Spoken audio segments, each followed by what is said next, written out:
Good morning, everyone. So today is Friday, September 20th, 2024, and it is the third time that I have used my port, which I got implanted on Monday, September 9th. So we are 11 days out from surgery, and the port site is doing a lot better. It is still a little bruised, as you can see on the bottom, but it is no longer black and blue and purple. So my incision up here that they fed the line through, the catheter, is now basically gone. You really can't even see it anymore.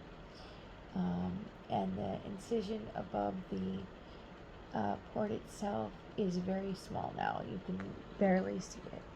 So we are getting our twice weekly infusion of saline. I go every Monday and Friday to get my saline done, and it has helped so much with my POTS symptoms. I have been able to come off my beta blocker. I was on carvedilol, and before that I was on propranolol ER. But I love the carvedilol. It worked really good for me. I still would have high heart rates though. I would still get winded going up a flight of stairs.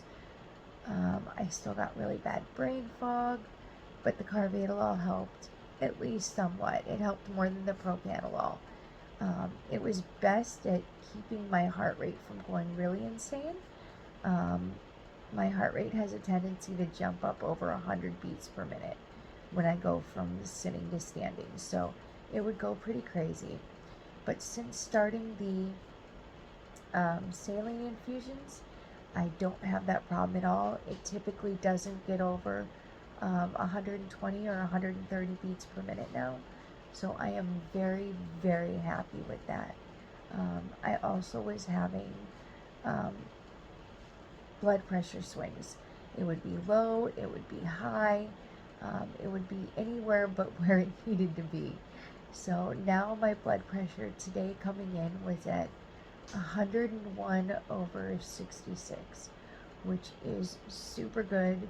It is exactly where I used to land at, so I'm happy to have it back there.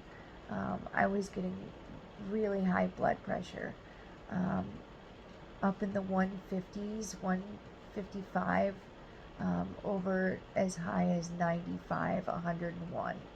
So as you can imagine, that's pretty high for a 38-year-old.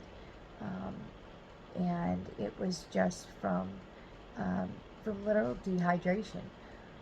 I have POTS and I have gastroparesis, so my stomach is partially paralyzed.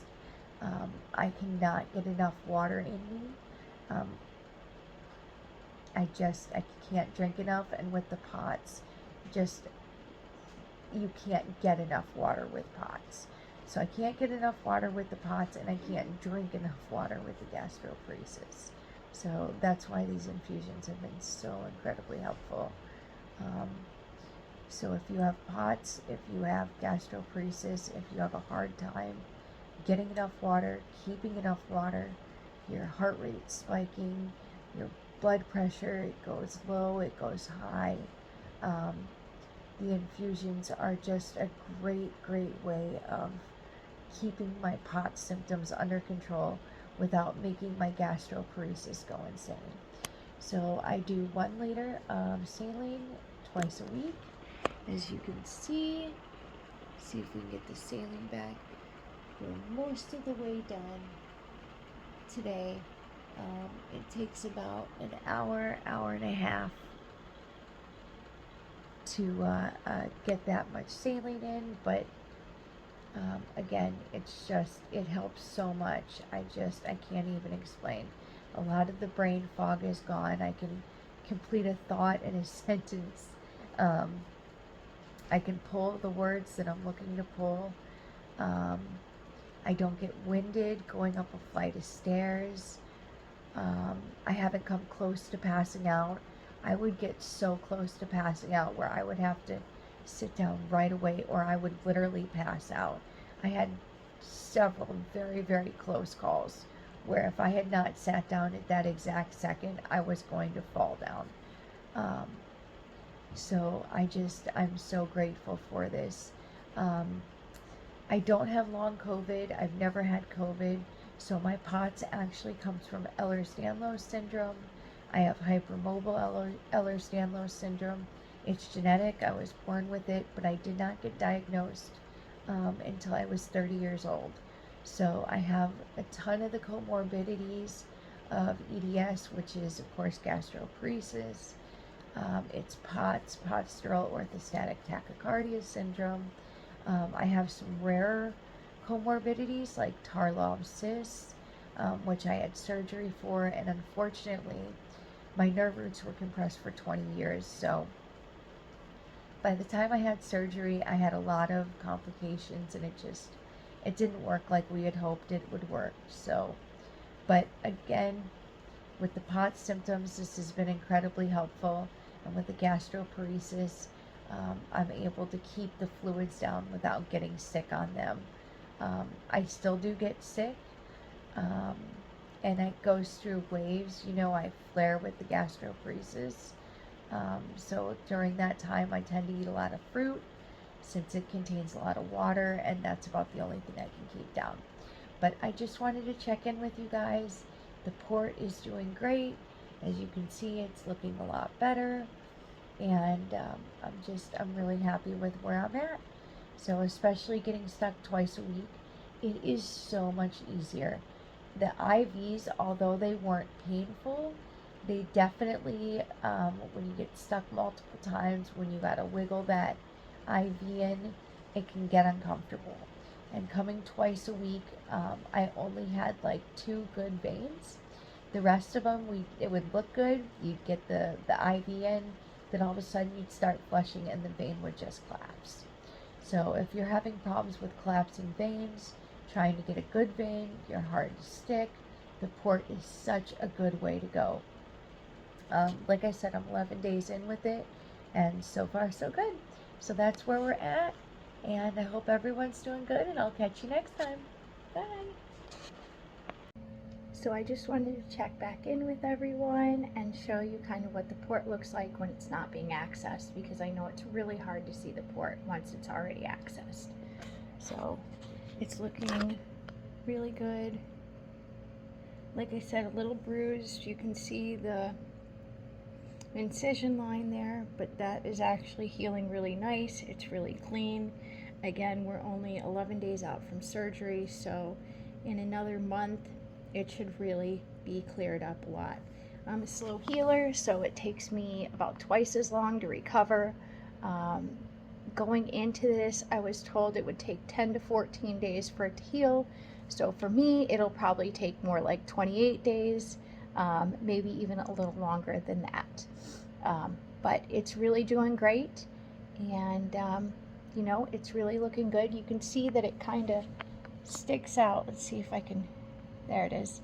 So that's the catheter line that runs into my jugular vein, and then it runs down into the juncture between the superior vena cava and the right atria. The port itself does stick out a little bit. There you go, you can see it there. There's actually the bumps on the front. There are 3 bumps on the front of the port, so they know where to stick it, because you stick it in between those 3 bumps. This is, I have a Bard power port. It's a Bard Clearview power port. It's the slim edition. From everything I've been told and everything I've researched, it is the thinnest port you can get on the market. Now, I am small. I am 5'3". I weigh about 97 or 98 pounds, so it still sticks out a decent amount, which is why I wanted to get a low profile, because I didn't want it sticking out. Like, I think the regular ports are about 1 inch tall. This one is 0.39 inches, and it's the smallest power port on the market. I do not know about regular ports because I did not end up getting one, so I did all my research into power ports. If you're doing your research on barred power ports, there are, I believe it's 3 models that Bard had an issue with on the power ports that there is a lawsuit over. I want to say it's the Chromium AL or something close to that, that they made those 3 variety of ports out of, not just the catheter but the actual port itself. And some people have had reactions to that, and it's caused the port to erode, and it's caused, I want to say, like blood clots, and the port to break apart. So the new ports do not have that. They stopped making those ports, so the new ports are no longer made like that. Mine is made completely of silicone, with the exception of the catheters. All the catheters are made of that material, I believe. So, but yeah, I just wanted to touch base with you guys again and kind of show you what it looked like and go over that a little more. So if you're on your way to a port, it's really no big deal, and it's really been so awesome. It is so much easier than getting stuck with an IV. I go twice a week, so it's a big deal to get IVs twice a week, especially when you have to get stuck multiple times and they gotta constantly wiggle that thing. I do not like that very much, but the Huber needles that they use to access the port are so easy. I used EMLA lotion today, so it's 2.5% lidocaine, 2.5% prilocaine, and to be quite honest, it didn't make any difference in the discomfort that I had in accessing the port. I got it before I got the port because I had done my own research, and people said that they used it to have better comfort, but to be quite honest, I don't have any really serious discomfort when they're accessing the port. It's real fast, and it doesn't even feel like a prick. It feels more like pressure, and it's over so fast as soon as they access the port. So whereas before, when I was getting the IVs, it would literally hurt through the entire infusion, and then pulling it out would hurt, putting it in, the entire infusion, and then pulling out was just, the whole thing was uncomfortable for me. So just putting it in is a tiny bit uncomfortable. Nothing big. I would call it like a 1 or a 2 on the scale of 1 to 10. So seriously, nothing. And then pulling it out, it feels like when you pull a battery charger out of a phone. It does not hurt. You can just feel it like release from the port.